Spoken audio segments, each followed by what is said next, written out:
Let's move on to other stories now, and we are going to France, where we hear the Prime Minister Gabriel Attal has offered to resign after a shock exit poll in the election as he chose.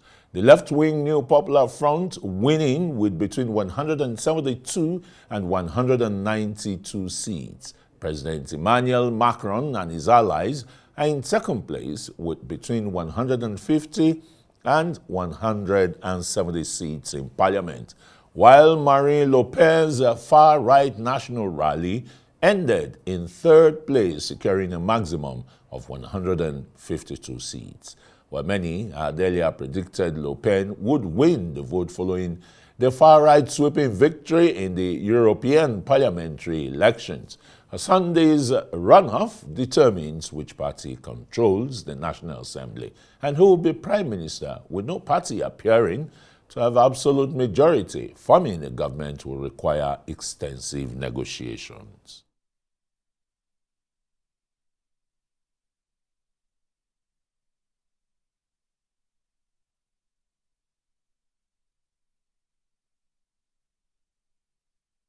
For more on this, we're now being joined by Arise international correspondent Adefemi Akinsanya in our Lagos studios.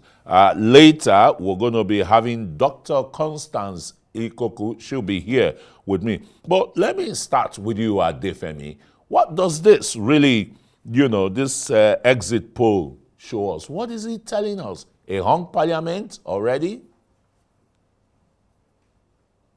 Thank you, Christian. What it's showing us is that there has been quite a historic election happening in France this week. If we look at the exit polls, the best way to look at this is through three different sections. And we have to keep in mind the magic number of 289 seats. That's the number needed to secure an overall majority. And the closest group of parties to that number is the New Popular Front, the far left parties. They've been able to secure, according to these projections, because we are just looking at exit polls as it stands now, but according to these projections, the New Popular Front would have been able to secure between 170 to 190 seats. That still falls quite considerably short of a majority, but when you look at the other two sections of these political parties, they've performed the best. Moving on from the New Political Front, we now move on to the centrist group of political parties, including Ensemble, which is the political party that President Macron belongs to. They've been able to perform a lot better than they did last week, because now they're in second place, projected to secure between 150 to 170 seats. But again, nowhere near close to a majority that they may have been hoping for. That brings us to the third group of parties, looking at the National Rally led by Badella and of course Marine Le Pen. They've been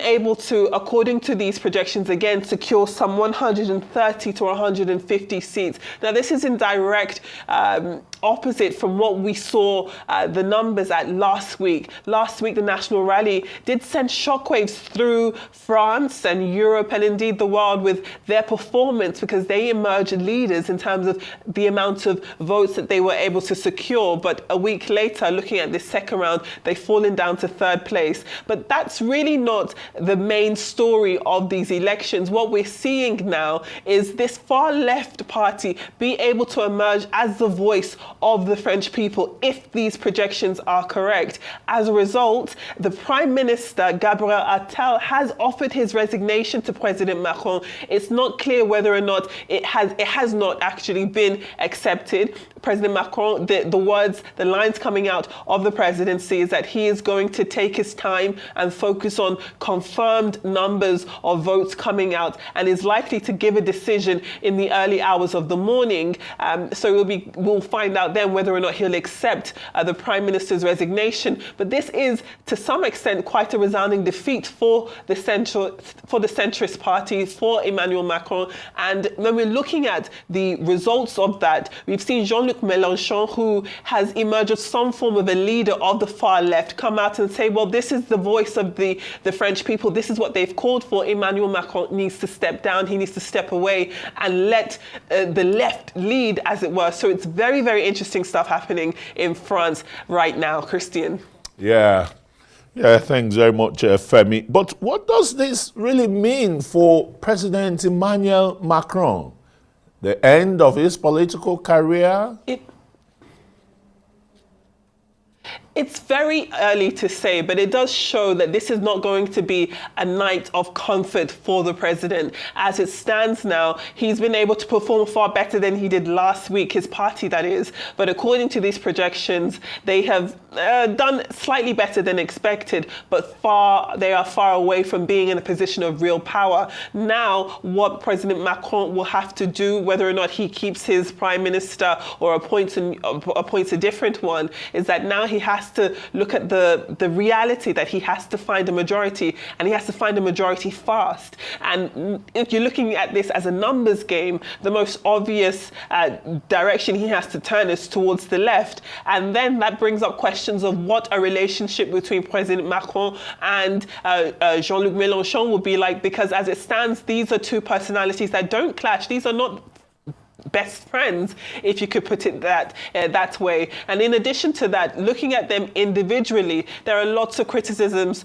to President Macron's leadership. There's been a lot of back and forth between his policies, looking at this pension reform, whether or not he's going to repeal it. And then on the other hand of things, looking at Jean-Luc Mélenchon, his critics say he's far too woke to lead France, that his style of politics, what his coalition of political parties are calling for, it's too far left, it's too far away from what the French people want. But that is in direct opposite to what we're seeing at the polls. This is a political party that's been very clear on its stance in the Middle East. They want Palestine to be recognized as its own country. And that is going to be in complete contrast to what we're seeing, the actual national lines of foreign policy coming out of France, and especially when you're looking at the far right there. So again, looking at Jean-Luc Mélenchon, he's a person who his critics say is not so much of a team player. He's not very accepting of ideas that do not come from him, do not come from his own base of support. So it's going to be interesting to see what the dynamic is going to be like. But essentially,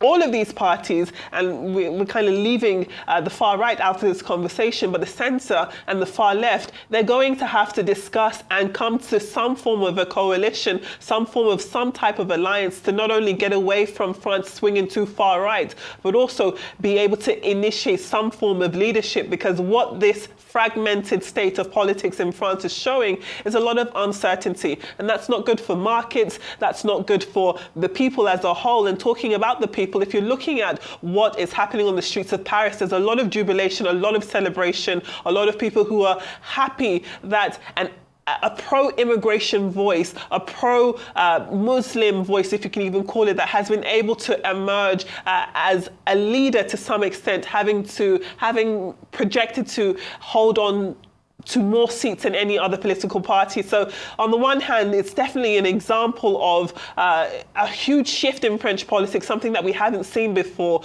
This is going to be monumental, especially when we're looking at voter turnout. Voter turnout seemed to jump from around the high 50% numbers to around early and low 60% in terms of voter turnout. That is massive when we're looking at political engagement, political apathy as it stands now. So it is quite an interesting political position to be in if you're an outsider. But if you're inside France, whether or not you're celebrating at the results of these projections, there's still a lot of uncertainty, and that's not the best thing as it stands. If we're looking at this from a European perspective now, I would say that Brussels and the rest of Europe should be breathing some type of easily, because again, there isn't the issue of the far right being able to secure a lot of power in France. And it does seem as though a lot of the real political heavy hitters, according to these exit polls, they are very, very pro-Europe. So I do think that from that perspective, Brussels and the rest of mainland Europe will be looking at this quite much as a victory for them. Yes, indeed. I mean, we can see that the British elections and the French parliamentary elections have really impacted or are impacting on Europe, and we'll see how the development would go further there. Thanks so very much. Rise International correspondent Adefemi Akinsanya.